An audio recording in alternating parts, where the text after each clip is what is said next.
आलासमध्ये सुतार गल्ली कोल्हापुरे गल्लीतील गटारींची दयनीय अवस्था, डेंग्यूचा धोका वाढला। आलास गावातील सुतार गल्ली व कोल्हापुरे गल्ली परिसरात गटारीची परिस्थिती अत्यंत गंभीर झाली असून साचलेले सांडपाणी व तुंबलेल्या गटारींमुळे नागरिकांचे आरोग्य धोक्यात आले आहे।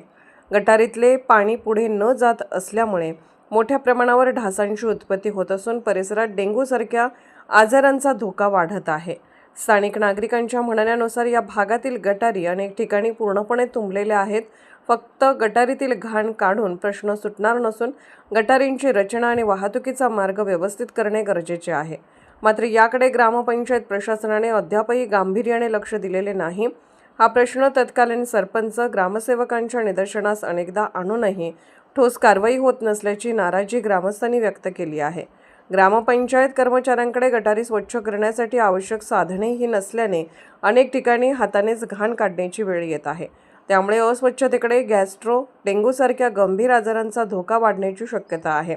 दरम्यान ग्रामपंचायत निवडणुकीच्या वेळी आश्वासने देऊन निवडून आलेले तत्कालीन सरपंच, सदस्य, पदाधिकारी विकास कामाकडे दुर्लक्ष करत असल्याची टीका नागरिकांनी केली आहे। यामुळे गटारींचा प्रश्न मार्गी लागला नाही तर आता प्रशासन लक्ष दिलं नाही तर नागरिकांनी स्वतः पुढाकार घेऊन गटार स्वच्छ करतील असे दिसत आहे। महादेव, कोल्हापुरे, आलास। अशाच अपडेट्ससाठी SP न्यूज चॅनलला लाईक करा, शेअर करा आणि सबस्क्राईब करा।